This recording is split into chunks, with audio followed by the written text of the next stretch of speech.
I was gonna hop in the shower, but I said, nope, let's make this video first, then we go shower. I have to give my immediate first impressions on Where Winds Meet. I played it for 5 hours yesterday. That's not a lot of time, but in that time, I came to learn a great deal about the game's quality, what you can do in the game, and pretty much just like that, first impressions, well, how is it experience that many people always come asking me about. How you like it, Smack? How you like it? To be completely honest with you guys, and I mean very fucking honest, I am in disbelief that this game is not sold at $70. When I consider the vast experience I have as a gamer, I've played Sekiro Shadows Die Twice. I have played all the Soulsborne games, except maybe 1 or 2 of them. I have played Neo. I haven't played Ghost of Tsushima, but I played fucking Onimusha and all the games that gave that game the legs to fucking run and stand on. I know my stuff, and I'm very impressed with the quality of this game at $0. That's the first thing that just blows my goddamn mind out of the stratosphere. You have a combat quality that is on par with all of those games I just mentioned. You have an open world explorative experience on par with a game like Elder Scrolls Oblivion.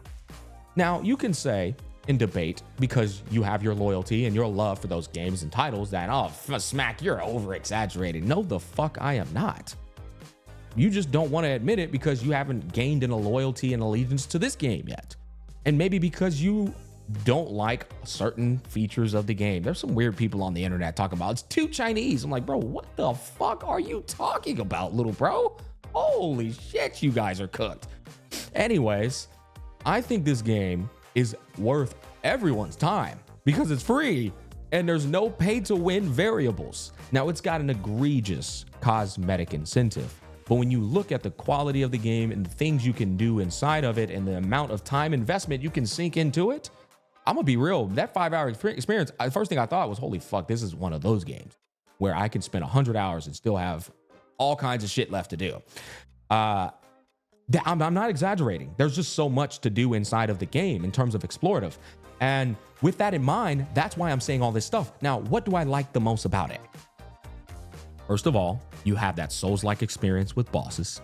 You've got single player mode or multiplayer mode. That's very huge because it offers the best and it gives gamers options. You don't want to play with people, go play single player. You want to play with people, go play multiplayer. That's a very huge thing to do. And here's a big problem in these games. Co-op mode sucks balls in 90% of the fucking games out there today. You know why everybody's glazing Arc Raiders? Because they actually did a proper co-op mode. And that is a rare commodity in sight in today's gaming. This is a game that has done co-op right. When I explore in somebody else's world, I expect to reap the fucking benefits of their world. Yes, I'm calling out dumbass, retarded games like Genshin Impact and Wuthering Waves. These gacha games, bro, they're fucking cooked in co-op. They love to sell it like it's they sell it like a dream. Co-op, you get in the game, it's the most dog shit limited co-op you've ever seen in your life. In this game, you can fight all the bosses in the world together. At least from my experience, that's what I saw.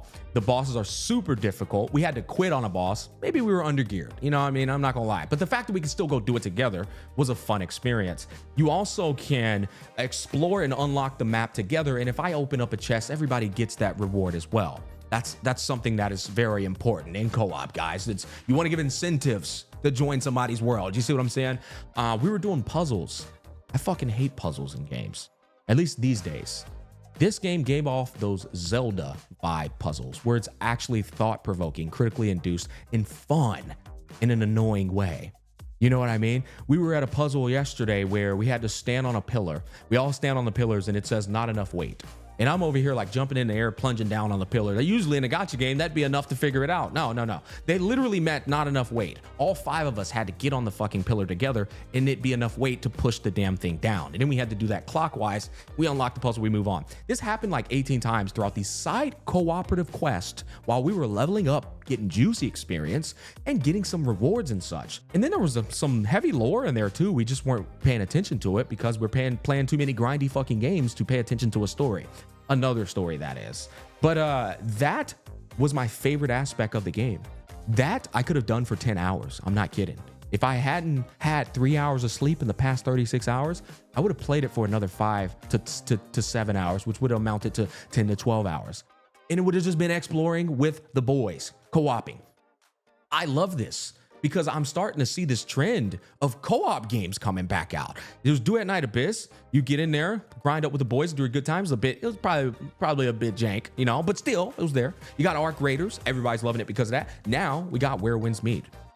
Souls-like experience with boss fights, and you can do it with the boys. Truly, I would say it's a one-up because of how it functions.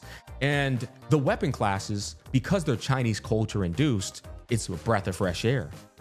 Umbrella, you normally don't have that as an option in the games we play.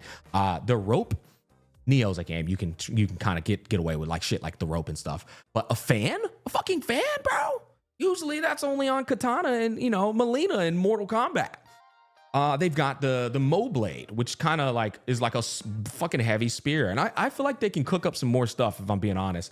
The combat intricacies, you've got 8 different abilities. You've got a heavy attack, a normal attack, a parry, a block, a dodge, a triple jump, parry down from there or plunge down from there. You can fly into the sky. I haven't unlocked that yet. I'm looking forward to it. But some of these side quests are probably one of the most impressive things of exploring the open world. I mean, these side quests, man, they don't hold your hand. And that's what's so fun about it. You don't know that if you do that side quest and talk to that fucking random NPC, that he might have a weapon for you or an ability for you or a skin for you. That is the kind of co-op and side quest exploration experience that makes a game soar in terms of, I don't want to do the main quest right now, or I got nothing else to do right now. What could I find out there? Ooh, what kind of rare items out there await me? Abilities and swords and weapons. They did it right. They did it properly. And this is all in the 5 hours. I was just like, damn, this is such a cool, you know what happened to me? I could have got a mount early, but because I was trying to figure out if I wanted to play on controller or keyboard, I was fucking off in the middle of the quests because I have been conditioned to think these quests are completable no matter what, and you can't fail them. Fucking got your brain rot. Yeah, that guy took off on that horse. He said, motherfucker, the quest was to literally steal his horse. I took too long. They literally hauled ass. They dipped. And you know what? I was mountless, brother. Not maidenless. I was mountless for the next couple of hours. I bought a horse for $1 because I failed to do my damn side quest correctly. Shit like that is so freaking cool to me because that gives you more of an explorative and the possibilities of what could happen in the game. And I just you don't see it in these games today. You know what I mean? Now, in terms of the story, I'm gonna go ahead and let you know. I look at it the same way I look at a Chinese like kung fu movie. I'm not watching no Chinese kung fu movie in fucking English dub. Sorry, but it looks too hilarious. If I'm gonna watch anything Chinese, it's gonna be Chinese dubbed. That's where the real experience is. Ip Man's one of my favorite movies of all time. One of the best Chinese dubbed movies I've ever watched as well. The same thing with like Crouching Tiger, Hidden Dragon, and all these other movies. You don't want to watch them in English dub, bro. This shit is ass. You know, it's the hey, I'm going over there. You know? And so I bring that up because I don't think you should, if you really want to invest yourself in the story in this game, I think you should consider switching to Chinese. It's not to say that the English actors are bad. They actually sound very good in quality, but they don't look like the character I'm looking at. The voice that is being projected doesn't match the character I'm looking at. And so that disrupts my immersion. It's my genuine sentiments here. Other than that, the innovative qualities to wrap up this Yap Fest are all the things you can do in the game. I hit a duck on accident and I got fucking cooked by a gang of gooses. These gooses had ate some sensu beans, brother, trained in King Kai's planet and beat the fuck out me 3 times in a row. I invited my friend in to help me. He got his ass whipped. They ran the fade on him just as equally as much as they ran it on me.